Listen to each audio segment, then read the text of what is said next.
दोस्तों नमस्कार, मैं हूँ विनीता यादव। निर्मला सीतारमण पर जिस तरह से एफआईआर के आदेश हुए, हालांकि उस पर 22 अक्टूबर तक रोक भले ही लगा दी गई हो कल, लेकिन बड़ा सवाल ये उठता है कि क्या निर्मला सीतारमण इलेक्टोरल बॉन्ड वाले मामले में वसूली की बात के साथ उनका नाम होना सही है? क्या वाकई में वो वसूली कर रही थी? इसे वसूली शब्द दिया जाना चाहिए?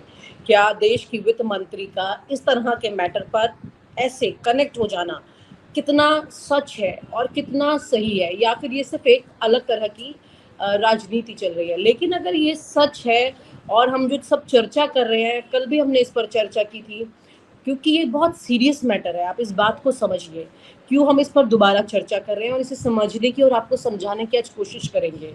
हमारे साथ वरिष्ठ पत्रकार मुकेश कौशिक जी जुड़ रहे हैं, दैनिक भास्कर के बहुत सीनियर जर्नलिस्ट हैं, और इस मैटर को समझेंगे उन्हीं के साथ में कि ये जो मैटर है, ये सिर्फ किसी पर आज हम चर्चा करें और वित्त मंत्री पर ये कहें कि देखिए कितना बड़ा एलिगेशन लग गया है, ये अपने आप में काफ़ी बात नहीं है, बहुत गंभीर बात है। क्योंकि निर्मला सीतारमण सिर्फ निर्मला सीतारमण नहीं, इस देश की वित्त मंत्री हैं, और एक देश के वित्त मंत्री इलेक्टोरल बॉन्ड के मामले में इस तरह से उगाही शब्द के साथ उनका नाम आता है, तो ये देश की भी पूरी एक अस्मिता पर असर पड़ता है इसका।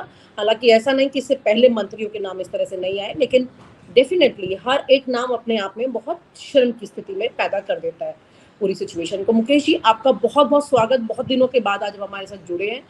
पॉइंट ये है कि हम इस मैटर को वाकई में इस तरह से देखें कि निर्मला सीतारमण उगाही कर रही थी।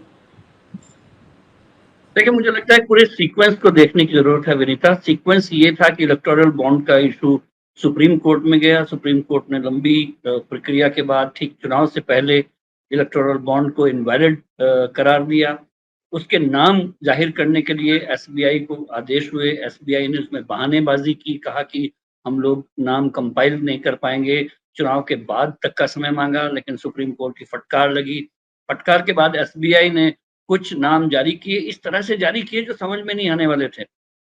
सुप्रीम कोर्ट ने फिर से उन पर फटकार लगाई और कहा कि जो रेसिपिएंट हैं, जो जारीकर्ता लोग हैं, उनकी ठीक ठीक लिस्ट जारी की जाए ताकि ट्रांसपेरेंसी हो और मतदाताओं को ये जानने का हक है कि कौन सी पॉलिटिकल पार्टी किस कॉर्पोरेट हाउस से कितना पैसा उठा रही थी, और इसको दबाना, इसको कंसील करना, ये उनके मतदान अधिकार का उल्लंघन होगा। वहां से ये इशू शुरू होता है और वहां से इसको इलेक्टोरल बॉन्ड घोटाले का नाम दिया गया। कोई भी पॉलिटिकल पार्टी नहीं है जो सत्ता में थी, चाहे वो राज्यों में थी या केंद्र में थी, जिनको पैसा ना मिला हो, लेकिन डिस्प्रोपोर्शनेट मनी उनको जरूर मिली। तृणमूल कांग्रेस को डिस्प्रोपोर्शनेट मनी मिली, बीआरएस को मिली, और भारतीय जनता पार्टी को तो अनाप शनाप डिस्प्रोपोर्शनेट मनी मिली। इसमें भाजपा भी नहीं छिपा पाई है। अभी तक कोई इस बारे में उनकी तरफ से सफाई भी नहीं है, बस इतना ही कहते हैं कि हमको ही नहीं मिला, सिर्फ सभी दलों को मिला है। अगर उस समय बीजेपी ने या पॉलिटिकल पार्टीज के जो डिमांड थी उसको कंसीड करते हुए दो तरह की मांग सामने आई थी। एक तो ये कि इसकी जेपीसी से जांच होनी चाहिए, पार्लियामेंट की एक समिति बने, सभी पॉलिटिकल पार्टीज के लोग उसमें ज्वाइंट पार्लियामेंट्री कमेटी में शामिल हों, और दूध का दूध पानी का पानी हो जाए कि कौन किसने कितना खाया, कितना लिया, किस तरह से लिया, इलेक्टोरल बॉन्ड इशू कैसे हुए, उनके पीछे जो कितने दबाव थे, लोगों को क्या ब्लैकमेल किया गया, सरकारी तौर पर ब्लैकमेल किया गया, पॉलिटिकल पार्टीज के तौर पर ब्लैकमेल किया गया। अगर सुप्रीम कोर्ट मॉनिटर्ड की जांच मांग लेते या जेपीसी मांग लेते तो शायद ये नौबत नहीं आती जो आज आके खड़ी हुई है। मेरा एक सवाल है इसमें, क्योंकि इलेक्टोरल बॉन्ड के मामले को सुप्रीम कोर्ट ने जिस तरह से असंवैधानिक करार कर दिया था, अब ये अपने आप में एक छवि हो गई इलेक्टोरल बॉन्ड की, जो कि जेन्युइन नहीं थी। और ऐसे में वित्त मंत्री का इन्वॉल्वमेंट इसमें होना कि भाई वसूली की जो बात हो रही है, हालांकि ये तो सिर्फ एक मामले को लेकर के वो पहुंचे हैं वहां पर कोर्ट में और इस पर एफआईआर हुई, लेकिन अगर यहाँ पर मुझे लगता है कि और भी कई मामले, क्योंकि जिस तादाद में बीजेपी को फंड मिला इसमें इलेक्टोरल बॉन्ड के तौर पर, तो उस हिसाब से तो बहुत सारी ऐसी चीज़ें जो कि सामने निकल कर आ सकती हैं, और जेपी नड्डा के नाम पर भी इसमें हुई, और जो वही आपको पॉइंट आउट करना चाहता था कि निर्मला सीतारमण इसमें अकेली नहीं है जिनके खिलाफ इस तरह की एफआईआर है, उसमें जेपी नड्डा रेस्पोंडेंट हैं, उनके आसपास के लोग भी रेस्पोंडेंट हैं और एक तरह से पॉलिटिकल कनाइवेंस का मामला बनाया गया है। और मैंने इस पूरे जो एफआईआर दर्ज हुई, उसकी जितनी भी डिटेल सामने आई थी उसको पढ़ के देखा और उसमें लगा कि किसी ने वकील बुद्धि बहुत अच्छी लगाई है। वकील बुद्धि ये कि उन्होंने वो केसेस इकट्ठे किए कि कब किस कंपनी को ईडी के नोटिस गए, उसके बाद उसने किस तरह से पॉलिटिकल पार्टीज को, खासतौर से बीजेपी को फंडिंग की, किस तरह से भारतीय जनता पार्टी के नेताओं ने उन कंपनियों को संपर्क किया जिन पर इस तरह की एफआईआर या ब्लैकमेल या फिर कोई कार्रवाई होने वाली थी। कोई इस तरह की कंपनी नहीं थी, बहुत कम कंपनियां थी जिन्होंने बेनोवोलेंट होके इलेक्टोरल फंडिंग की। बहुत सारी तो फार्मास्यूटिकल कंपनियां थी जिन पर इस तरह के केस आए थे कि मिलावट का केस सामने आते ही उस पर कार्रवाई हुई। कार्रवाई होने के तुरंत बाद संपर्क किए गए, संपर्क करने के बाद उन्होंने इलेक्टोरल बॉन्ड जारी करने शुरू कर दिए। एक के बाद एक कई इश्यूज इस एफआईआर में वो गिनाए गए हैं जो पॉलिटिकल कनाइवेंस का मामला बनाते हैं इसको, कि ये एक सोची समझी ढंग से किया गया एक्सटॉर्शन था, जिसमें एक सत्तारूढ़ पार्टी कि वित्त मंत्री को पता होता है कि इसके साथ ये है, क्योंकि आपको पता होगा Enforcement Directorate is directly under Nirmala ji और अनफॉर्चुनेटली फॉर हर उनके पति इसको देश का नहीं दुनिया का सबसे बड़ा घोटाला मानते हैं और कहते रहे हैं। इसमें कोई दबी लिखी बात नहीं है, उन्होंने आर्टिकल इस पर लिखे हैं। इलेक्टोरल बॉन्ड लेकिन के एक बात अफसोस की ये भी है कि चुनाव के बाद से उनकी आवाज भी काफी सुनाई नहीं दे रही है कहीं से। किनकी आवाज? उनके हस्बैंड की? आप निर्मला सीतारमण के पति की बात कर रहे हैं? हाँ, लेकिन वो उन्होंने आर्टिकल लिख के अपनी मंशा जाहिर कर ही दी थी। हालांकि दोनों के रिश्ते कितने खटास भरे हैं ये सबको पता है, इसलिए मैंने अनफॉर्चुनेटली कहा। फिर भी वो जो बात उठाई गई थी कि इसमें कहीं ना कहीं कुछ कनाइवेंस है, उसमें उसको अगर प्रूव कर पाया कोर्ट, और जब तक ये बात सिर्फ अखबारों में है, हम तुम डिस्कस कर रहे हैं ये बात कि वो किस तरह से ब्लैकमेल होता है, किस तरह से एफआईआर होती है, किस तरह से एनफोर्समेंट डायरेक्टरेट उनका कुंडा खटखटाते हैं, अगले अगले 1-2 महीने में किस तरह से इलेक्टोरल बॉन्ड वहां से जारी होने लगते हैं, ये बात हमारी अभी तक डिस्कशन में थी। ये सिंपल डिस्कोर्स था, पॉलिटिकल इशू था, लेकिन अब ये लीगल इशू है और ये कोर्ट का मामला है। जिस जांच से हम लोग बचते रहे, हम लोग मीन्स जो लोग इसमें शामिल हैं इस पूरे इलेक्टोरल बॉन्ड इशू में, वो अब जवाबदेह हैं। उनको वो ये टीवी पर होने वाले डिबेट का हिस्सा नहीं रह गया अब, कि नहीं नहीं ये तो सब बकवास है, ये राजनीतिक मुद्दा है, ये कांग्रेस की चाल है, ये जेडीयू की चाल है, या मतलब इस तरह के जवाब अब कोर्ट को नहीं दे पाएंगे आप। या तो अगर वो पहले मैंने जब अपनी बात शुरू की तो ये कहा था कि अगर इसकी जेपीसी जांच होती या सुप्रीम कोर्ट मॉनिटर जांच होती तो बेहतर होता, लेकिन अब इनको लोअर कोर्ट में अपनी गवाहियां देनी होगी सबसे पहले। वहां लोअर कोर्ट ये तय करेगा, सुनवाई करेगा कि आप कितने गुनहगार थे, कितने किस हद तक इसमें शामिल थे।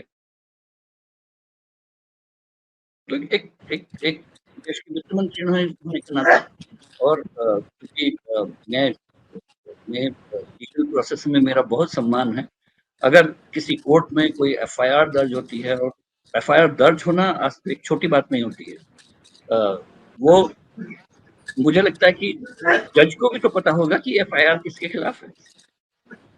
ये इसमें नामों का इन्वॉल्वमेंट अगर जेपी नड्डा हो और निर्मला सीतारमण हो, उसके बावजूद अगर कोई जज ये हौसला दिखाता है कि इसमें एफआईआर की जरूरत है, तो जवाबदेही तो सबकी बनती है।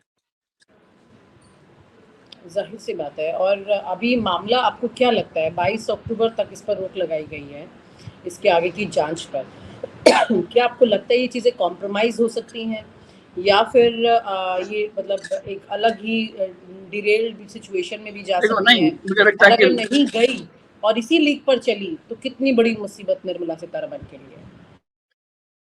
पॉलिटिकली तो अगर आप पर एफआईआर और वो भी इलेक्टोरल बॉन्ड के इश्यूज पर हो जाए, तो विपक्ष इसको अपनी जीत के रूप में ही देखेगा, और देखा भी गया है। तुरंत कांग्रेस की तरफ से जो डिमांड आई है निर्मला सीतारमन के खिलाफ पर, मतलब इस्तीफे तक की डिमांड अब कांग्रेस कर रही है, तो कोई भी इस इशू पर पाउंस करेगा, वो अलग इशू है। मैं उसके पॉलिटिकल नतीजों पर नहीं जा रहा हूँ कि राजनीतिक लाभ क्या उठाए जाएंगे, लेकिन बहुत कुछ आंसर करना है इसमें। आंसर सरकार के लेवल पर, आंसर पार्टी के लेवल पर, कि उनको ये दूध का धुला साबित होना है कि हमारी कोई कन्वेंस ही नहीं थी। जैसे कि मैं बुलडोजर के इशू को इसमें बीच में लाता हूँ। आप किसी के घर पे बुलडोजर चलाते हैं, तो आप ये बोलते हैं कि नहीं नहीं, हमने बुलडोजर इस वजह से नहीं चलाया कि इसके खिलाफ एफआईआर थी, हमने तो इसलिए चलाया कि इसने कब्जा किया हुआ था, अवैध कब्जा किया हुआ था। लेकिन आप केस बाय केस देखते चले जाइए, अगर किसी के खिलाफ एफआईआर नहीं है तो उसके घर पे बुलडोजर नहीं चला है, यानी कि एफआईआर के बाद के बुलडोजर हैं ये, और ये एक रिवेंज की कार्रवाइयां हैं। अगर किसी कंपनियों पर आपने कार्रवाई की है, चाहे वो ईडी की हो, पीएमएल की हो या सीबीआई की हो, उसके बाद मनी का फ्लो इलेक्टोरल बॉन्ड के रूप में सामने आ रहा होगा, उस पर आपकी जवाबदेहियों के पिटारे खुल जाते हैं। लेकिन देखना एक ये है कि सवाल ये है सरकार सर, यहाँ ऐसे, पे एक एक चीज तो ये है जहाँ पे उगाही की बात, वसूली की बात जैसा शब्द इस्तेमाल कर लिया गया कि जबरदस्ती कराया गया, पर बहुत बड़ी बड़ी इस देश की ऐसी कंपनियां हैं जिन्होंने बहुत बड़े लेवल पर इलेक्टोरल बॉन्ड जो दिए हैं पार्टीज को, और बीजेपी को खास तौर से अगर हम बात करें, ऐसे में बहुत सारी ऐसी कंपनीज हैं जिन्होंने ये जब बॉन्ड दिए हैं तो उसकी एवज में कई चीज़ें कराई हैं। जैसे कि अभी हाल ही में रिपोर्ट आई हैं सामने, आप जब मेडिसिन की बात कर रहे हैं, पैरासिटामोल की बात कर रहे हैं, फार्मा कंपनीज को लेकर के भी जो आंकड़े सामने आए कि कैसे इन कंपनीज ने इलेक्टोरल बॉन्ड दिए इतने बड़े, और उनकी कंपनी की जांच अगर आज हो रही है दवाइयों की तो वो ठीक नहीं निकल रही है, क्वालिटी कॉम्प्रोमाइज्ड है। यानी कि बहुत कुछ कॉम्प्रोमाइज़ तो हुआ ना इसके बीच में। ये तो सिर्फ एक निर्मला सीतारमन की बात एफआईआर में निकल के आई। जैसा मैंने कहा शुरू में कि अगर बहुत सारी चीज़ें इसमें खुलने लगे पर, तो शायद पूरी किताब ही लिखनी पड़ जाएगी इस पर।